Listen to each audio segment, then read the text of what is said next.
Stop right there, and do not take a single step closer to that door."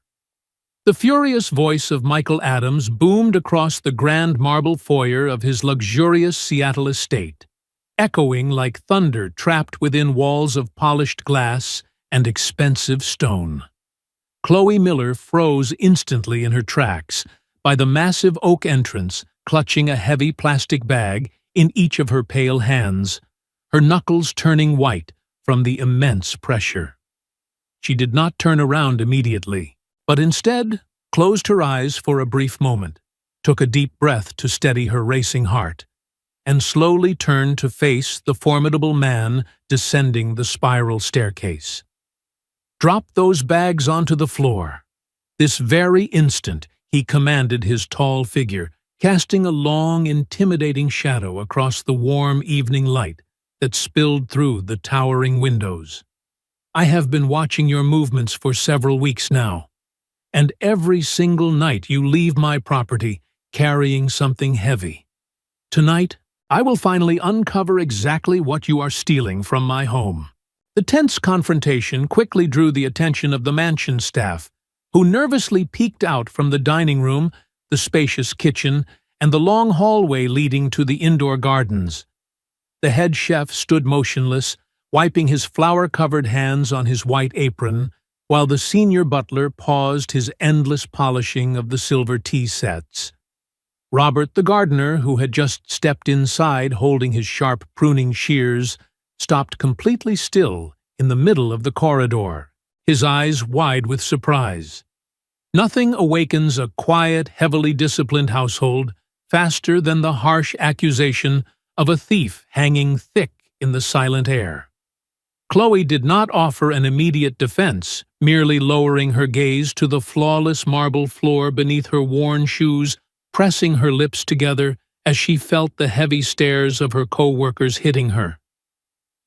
"You are not deaf," Michael insisted, raising his voice as he closed the distance between them.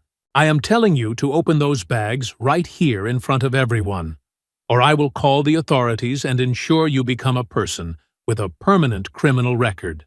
Chloe felt her hands tremble slightly, though it was not out of fear of the police, but rather from a profound exhaustion that settles into the soul when one has been unfairly judged far too many times.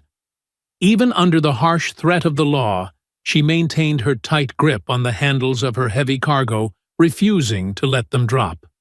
"Mr. Adams," she finally spoke, her voice carrying a strange, profound calmness that seemed entirely out of place in such a tense situation.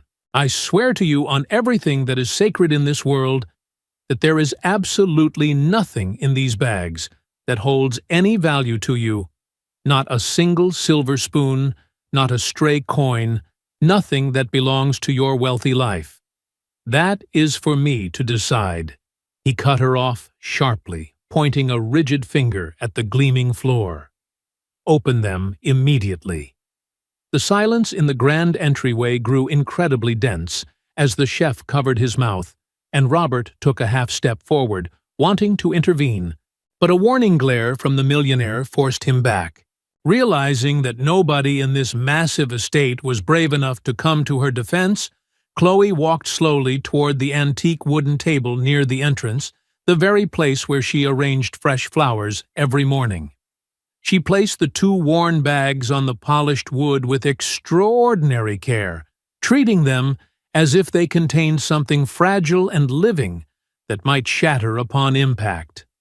Slowly, and without rushing under his intense gaze, she untied the handles of the first bag, while Michael leaned in closely, fully expecting to uncover stolen diamond watches or antique silver pieces. What he actually saw inside the bag left the ruthless hotel magnate completely speechless and deeply confused. Inside lay discarded bread from 2 days ago, leftover dinner scraps carefully wrapped in wax paper, fruit peels separated neatly into a smaller pouch, and a half-empty jar of yogurt that had been sitting untouched. These were merely scraps, the sad remnants of daily abundance that would inevitably end up in the stainless steel trash bins of a gigantic kitchen meant to feed a man who rarely had an appetite. "What is the meaning of this?" he murmured, his thick brows furrowing in deep confusion, as he used his fingertips to poke through the stale crusts, half expecting to find stolen jewels buried beneath the waste. "This is garbage. You are literally stealing my garbage." "Food," Sir Chloe corrected him in a low, unwavering tone. "Food that your household was going to throw away into the dumpster without a second thought."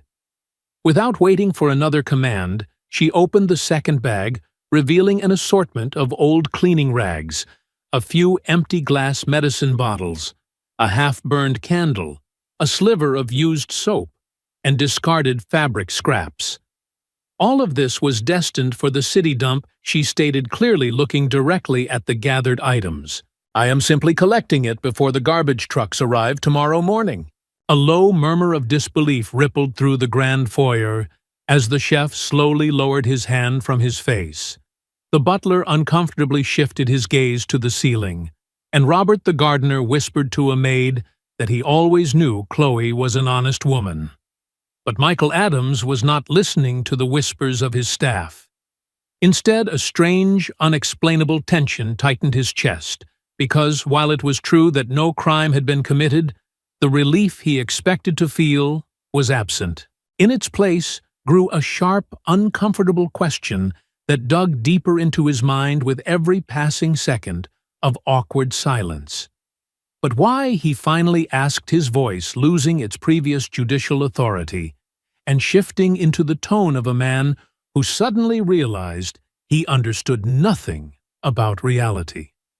Why on earth would anyone want stale breadfruit skins and half-burned candles? What does a person possibly do with another person's discarded waste?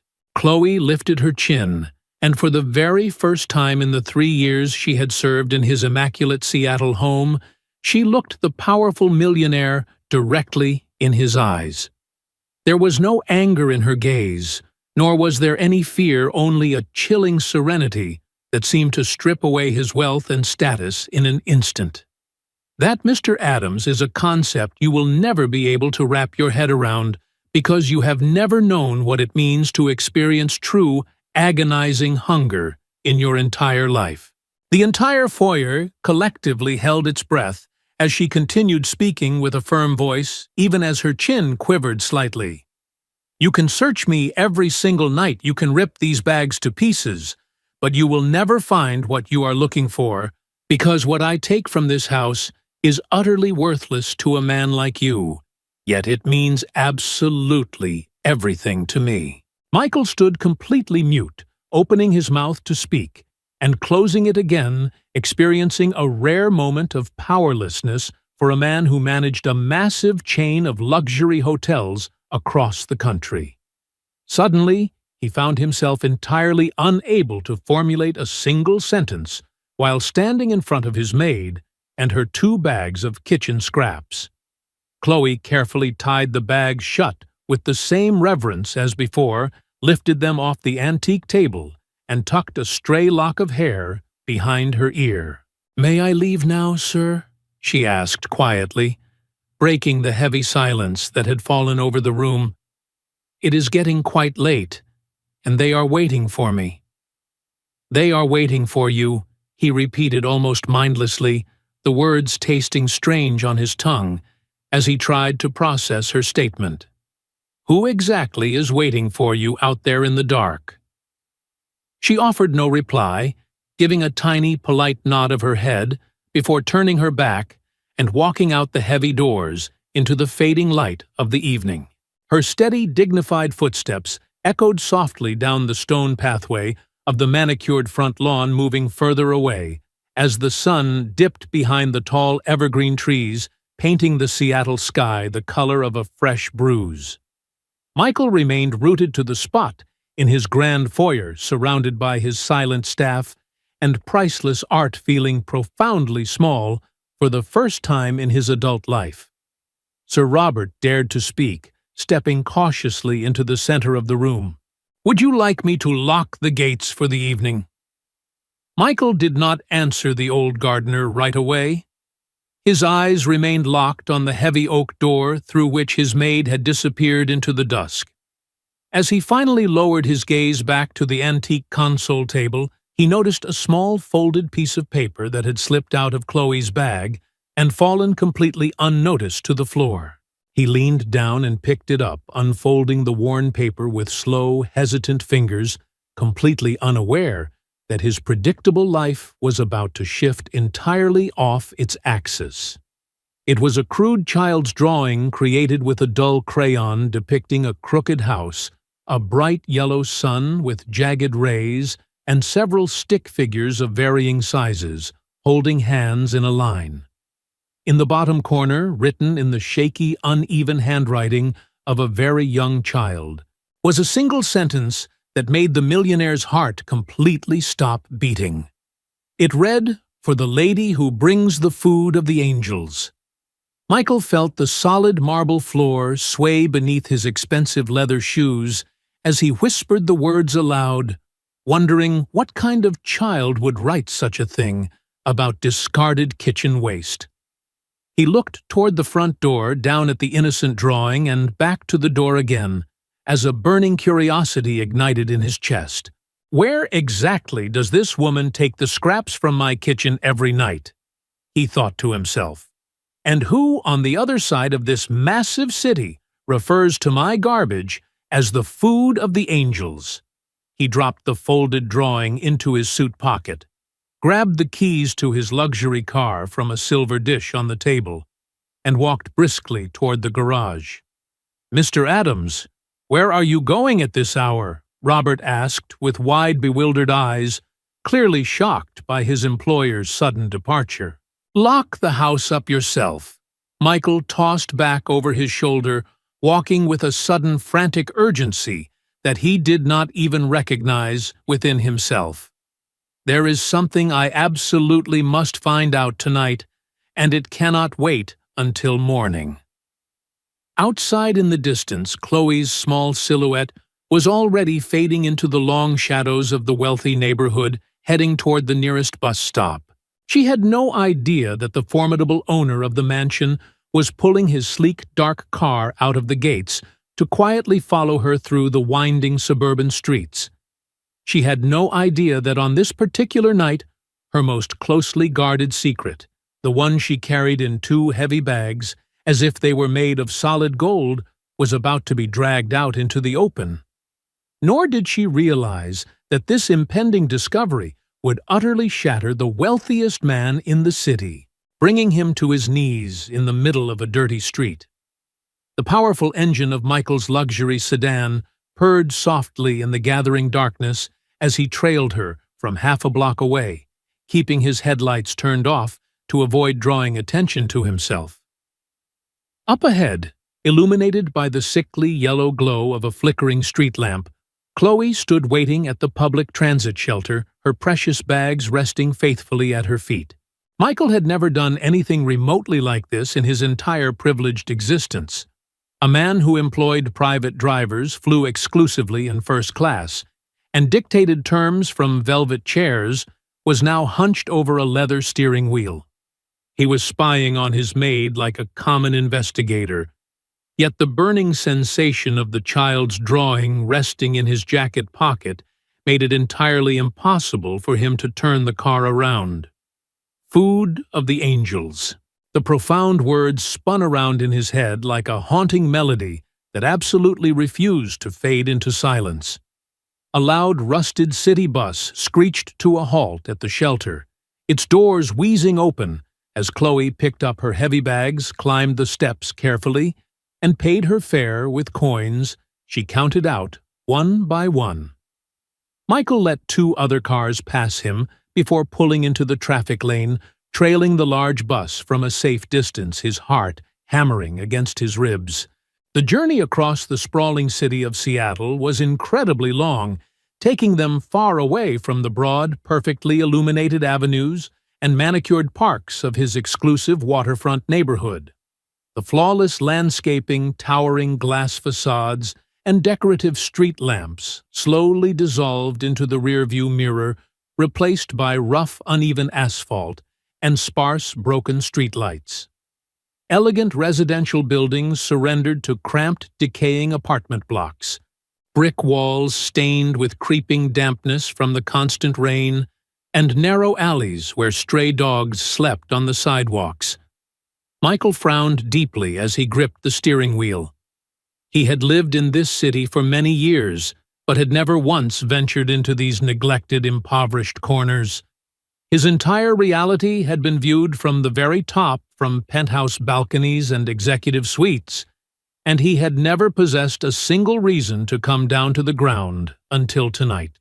The rusted city bus shuddered to a halt multiple times along the dark route, but at one specific corner Michael slammed on his brakes and stared out his windshield in utter disbelief. Chloe had stepped off the bus, but not to enter a home or a building. Instead, she walked toward a boarded-up storefront, where an elderly homeless man sat huddled on the freezing concrete.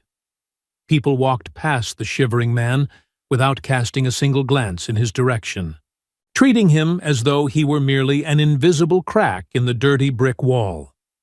Michael watched intently as Chloe knelt down beside the stranger, untied one of her heavy bags, and pulled out a fresh piece of fruit and the remaining half of the artisan bread she had scavenged. She placed the food directly into the old man's cracked, freezing hands, speaking softly to him in the dim light of the street. "Eat slowly," Henry Michael heard her say, having rolled down his car window to catch the sound of her voice drifting through the cold evening air. "I will try to bring you more tomorrow, if heaven allows it." The elderly man looked up at her with eyes that seemed on the verge of shattering into a million pieces, unable to formulate the words to say, "Thank you," merely nodding his head as he clutched the stale bread. Michael sat paralyzed behind the wheel of his expensive car, entirely unable to comprehend the magnitude of what he was witnessing in the shadows of the city. This exhausted maid, who had absolutely nothing of her own and carried kitchen waste for miles, was freely giving away a portion of her scavenged treasure to someone who had even less. "Who exactly are you?" he whispered into the empty interior of his luxury vehicle, feeling a tight, painful knot forming in his throat as he watched the selfless exchange. What kind of human being possesses a heart capable of doing something like that in the dark, without demanding praise from anyone? He watched Chloe board the very next bus that arrived, and fueled by an unfamiliar, profound emotional stirring, he shifted his car into gear and continued his pursuit. The new route dragged them even deeper into the underbelly of the city, where paved streets surrendered entirely to dirt and gravel, and homes were constructed from unpainted cinder blocks and rusted tin roofing. Michael felt incredibly exposed, aware that his pristine, shining automobile stood out in this desolate landscape like a sparkling diamond dropped into a muddy puddle. A few men standing by a burning trash barrel turned their heads to stare at his vehicle with open suspicion, while a group of teenagers sitting on a broken concrete wall tracked his slow progress with narrowed eyes. For the very first time in his sheltered life, the most powerful man in the corporate district felt entirely out of place, incredibly vulnerable, and intensely observed by the world around him. When the rattling bus finally reached the end of the line, stopping at a rusted metal signpost, lacking a bench or a shelter, Chloe stepped off into the gloom. Michael quickly parked his car in the deepest shadows of an abandoned lot, hesitating for a moment, knowing that if he continued driving, the noise of his engine would surely give him away.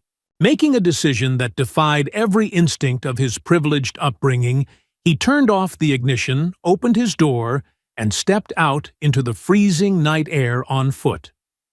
With his custom-made Italian leather shoes sinking instantly into the damp, garbage-strewn mud, and his heart pounding fiercely against his ribcage, he began trailing her through the darkness. He kept his distance, slipping behind cracked wooden utility poles, crumbling brick walls, and rusted chain-link fences to remain entirely unseen by anyone in the neighborhood. Up ahead, Chloe walked with a completely different posture than the submissive maid he knew. Here she moved with confident grace, navigating the treacherous paths as if she were a queen. "Good evening, Miss Chloe," shouted a woman who was hanging wet laundry on a line, illuminated by a single kerosene lantern on a small, decaying porch. "Good evening to you," Chloe replied warmly, asking if the woman's little boy had recovered from his severe winter cough that had troubled him the previous week.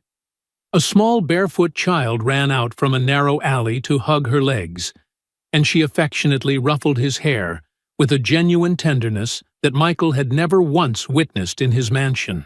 She was a fundamentally different person in this place. The quiet, reserved woman from the wealthy suburbs had vanished, replaced by someone whose face radiated a warmth that lit up the bleak alleyway. In this forgotten corner of the world where society dictated she had zero value, Chloe Miller was deeply important, desperately needed, and eagerly awaited by everyone. Michael paused behind a thick cinder-block wall, his breathing ragged and shallow, watching her interact with the community as a deep, acidic wave of shame crawled up his throat. "In my grand house, I treated her like a common criminal," he thought to himself, staring down at his mud-covered shoes. Yet in this terrible place, they welcome her as though she were a walking miracle.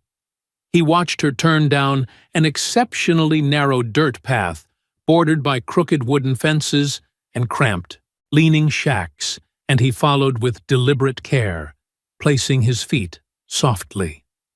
A potent mixture of smells enveloped him as he crept forward, a blend of burning firewood, cheap cooking oil, and damp earth, a scent that violently squeezed his heart. It was a fragrance that felt inexplicably familiar to him, stirring ancient memories buried deep within his subconscious, though he could not fathom why it felt like a ghost from his past. At the very end of the muddy path, Chloe came to a halt in front of a structure that was significantly larger than the surrounding shacks in the neighborhood. It was an old, dilapidated building patched together with materials scavenged from a dozen different places: cinder blocks, splintered wood planks, corrugated metal sheets, and thick plastic tarps. Through the numerous cracks and gaps in the uneven walls, a faint, trembling light cast by dozens of small candles spilled out into the dark alley. However, light was not the only thing escaping the fragile sanctuary. The joyful, chaotic sound of many tiny voices drifted into the cold night air, cutting through the silence. "Miss Chloe is here," a tiny voice shrieked from inside the building, instantly triggering a massive chorus of rapid miniature footsteps, pure laughter, and ecstatic shouting. She brought the bags, she brought the food, the children cheered their innocent voices, completely overwhelming the bleak reality of their impoverished surroundings. Michael stood frozen mere yards from the rusted gate, hiding behind a pile of discarded lumber, his mind racing to comprehend exactly how many children could possibly be inside the structure. There were not just one or two voices, there were dozens of them, filling the miserable alleyway with a profound sense of joy that sharply contrasted with the crushing poverty. Holding his breath, he crept forward and pressed his eye against a wide crack between two crooked cinder blocks, and the sight that greeted him instantly knocked the wind out of his lungs.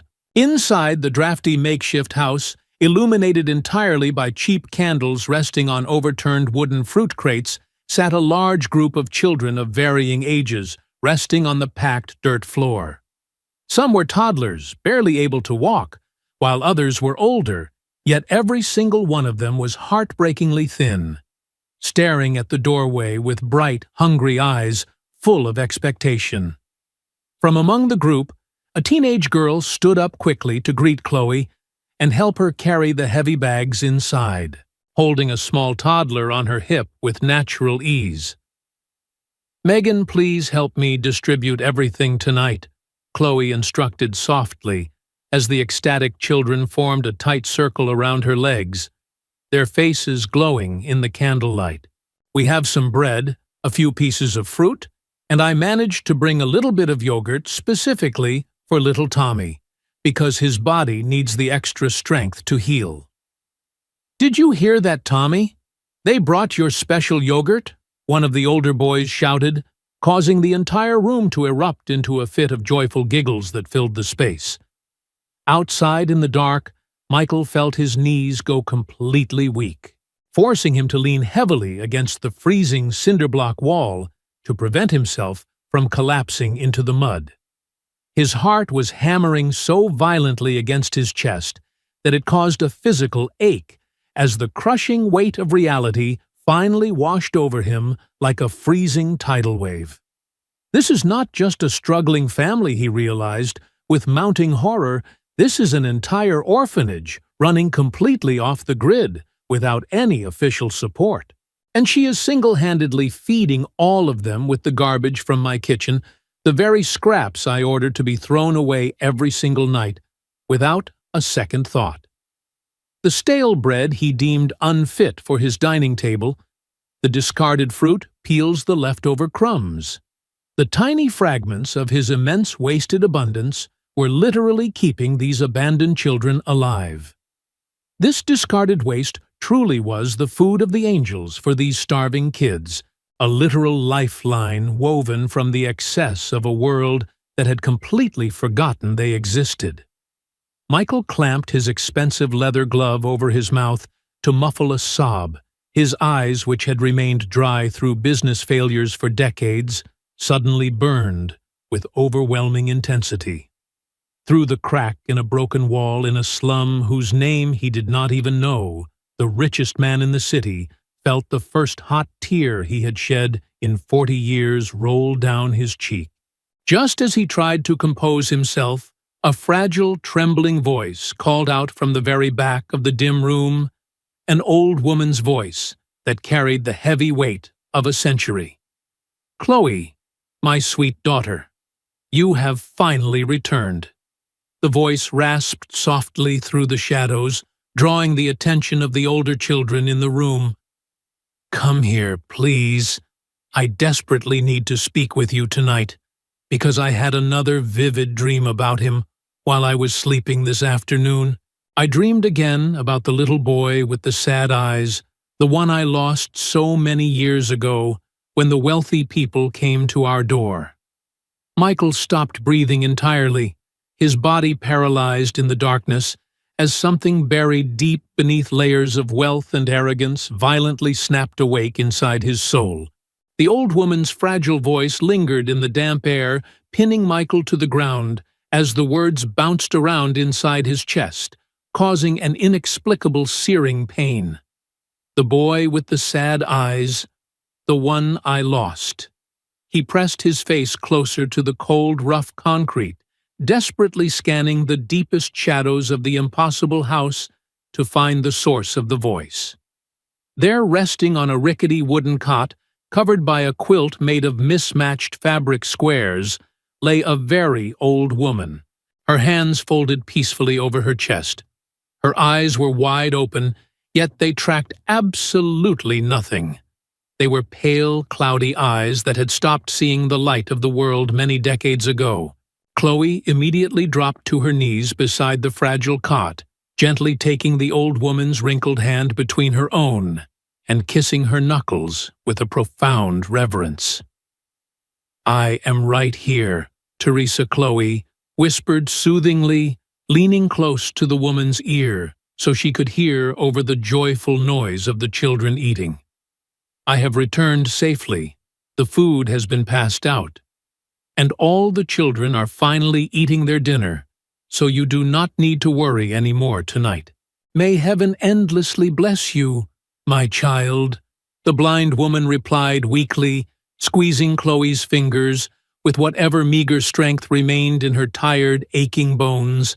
"I honestly do not know what would become of these innocent creatures without your sacrifice, and I certainly do not know what would become of a useless old woman like me."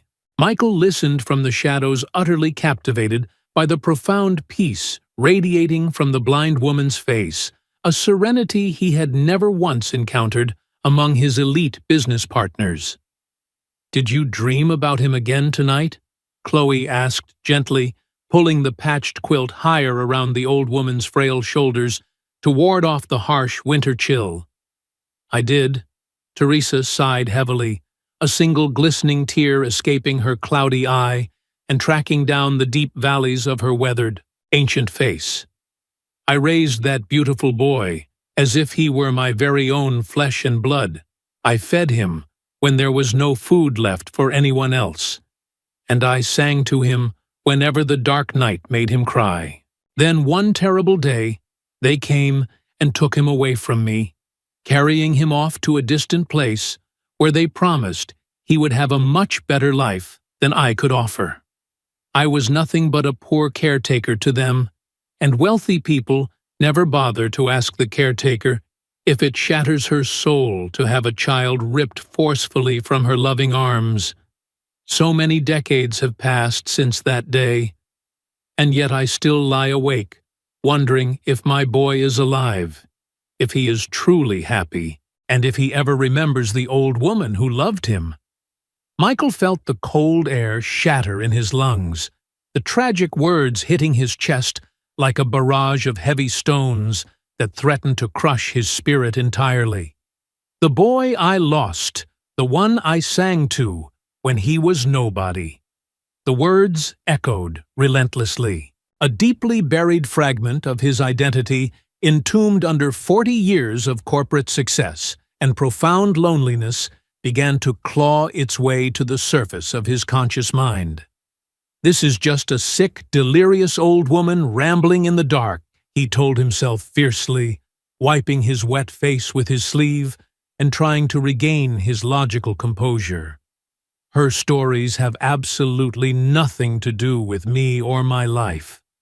Forcing himself to look away from the cot, he scanned the rest of the dimly lit room, fully comprehending the massive scale of the humanitarian effort unfolding. There were not just a few orphans. There were dozens of them scattered across the dirt floor, sitting on wooden crates and torn blankets, eating the scavenged scraps in absolute silence. They meticulously broke the stale bread into tiny equal portions to ensure every single mouth had something to chew, sharing their meager rations with heartbreaking fairness. Megan, the teenage girl he had seen earlier, moved gracefully from child to child, acting as a mother, an older sister, and a nurse all at once. "Megan, please make sure the youngest ones get the largest pieces of bread," Chloe instructed, as she stood up from the old woman's bedside to help serve. "You and I can endure the hunger, but these little ones are still trying to grow their bones." "I understand, Miss Chloe," the teenage girl replied with a maturity that proved her dedication, displaying a level of selfless devotion that no salary in the corporate world could ever purchase. Michael observed without blinking, finally understanding that this decaying shack invisible on any city map was a vital sanctuary built on pure willpower to catch the children society had thrown away. These were the sons and daughters of nobody homeless toddlers who had lost everything, existing entirely on the stubborn, relentless love of a maid who scrubbed floors by day. It was then that his eyes landed on a secluded corner where a very small boy sat wrapped in an oversized adult sweater, remaining completely still and breathing rapidly. He was not eating with the frantic energy of the others, occasionally pressing his tiny hand against his chest as if something inside was causing him terrible physical pain. "Tommy, my sweet boy, do you not want to eat your special yogurt?" Chloe asked softly, kneeling in the dirt beside him and brushing his tangled hair back. "I brought this entirely for you to help make your heart strong again so you can play outside." The little boy looked up with massive, exhausted eyes, clutching the unopened jar to his chest. "If I eat all of this by myself, there will not be enough for the others to taste it," he whispered weakly, offering the jar back. "We can just share it." "Miss Chloe!" The silence that followed his innocent words was heavy and profound, carrying the weight of 1,000,000 broken hearts as a sick orphan offered his only food to his friends. Chloe tightly closed her eyes for a moment, fighting a losing battle to contain her overwhelming sorrow, while Michael, standing outside in the freezing mud, felt his icy exterior shatter into dust. A severely ill child, struggling merely to pull air into his damaged lungs, was willingly offering to surrender his only source of nutrition rather than eat while his friends watched. It was the most profound, devastating lesson in human generosity the wealthy hotel magnate had ever witnessed, delivered by an orphan who owned absolutely nothing in the world.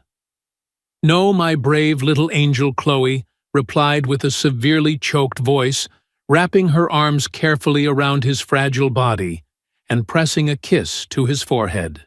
"Tonight, this jar belongs entirely to you, because you must take care of that incredibly brave heart beating inside your chest. So please eat it, just for me." The little boy nodded obediently and began to eat with slow, deliberate movements, offering a weak, trembling smile that caused Chloe to quickly wipe a tear from her cheek before anyone could see. Michael leaned his back against the rough cinder-block wall, completely devastated, no longer the proud, arrogant executive who had stood in a marble foyer demanding blind obedience from his staff. He was a broken man, weeping silently in the dark shadows of a forgotten Seattle slum, confronting a brutal reality that was actively tearing his soul apart piece by piece. The tragedy deepened as he continued to eavesdrop, realizing from the quiet conversations inside that this fragile sanctuary was teetering on the edge of total collapse. The structural walls were so heavily damaged that the upcoming winter storms would likely bring the roof crashing down, and there were no funds left to purchase even basic candles. "We will endure this," Michael heard Chloe say fiercely as she collected the wax paper wrappers from the children. "We will survive just like we always have. And as long as I have 2 legs to walk across this city and 2 hands to work, these children will never starve. I will keep bringing food, even if I have to beg for it, even if I have to carry it for miles, and even if the entire world decides to brand me a common thief." That final sentence violently pierced Michael's chest like a burning spear, a direct echo of the vicious insult he had hurled at her in front of his entire staff just hours earlier. He had humiliated her for salvaging the very same trash that was currently keeping dozens of abandoned children alive, and the guilt burned his skin like pure acid. Overcome with immense remorse, he desperately wanted to burst through the door, fall to his knees, and scream for forgiveness. But his lifelong habit of maintaining absolute control kept his feet glued to the mud.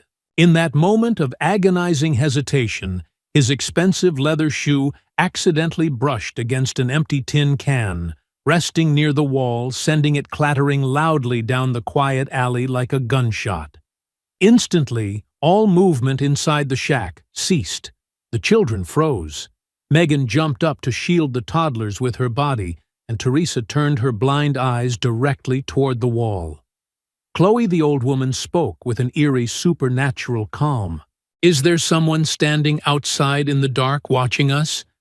I am so sorry, but I can feel someone standing out there. I will go check immediately."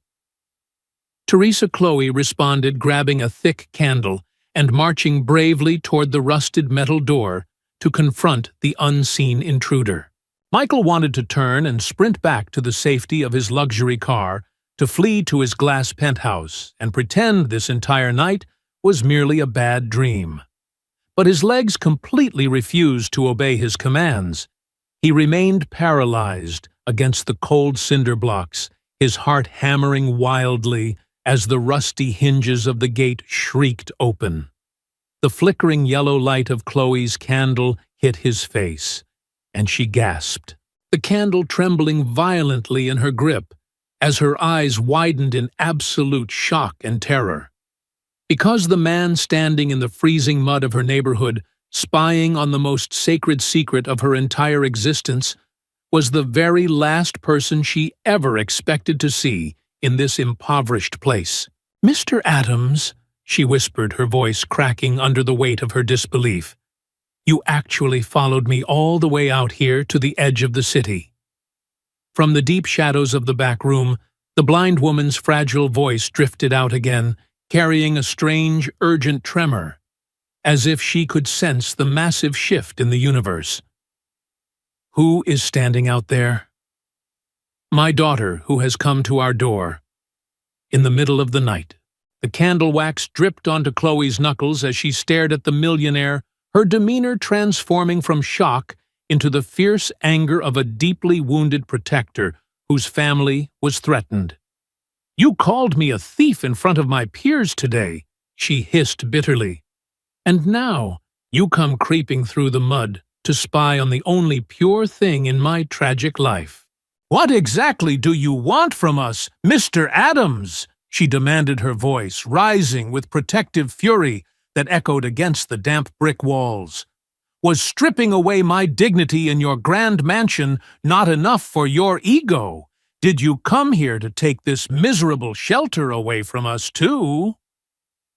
"No," Michael stammered, and for the first time in decades his voice cracked and faltered, entirely stripped of the commanding authority he wielded in corporate boardrooms.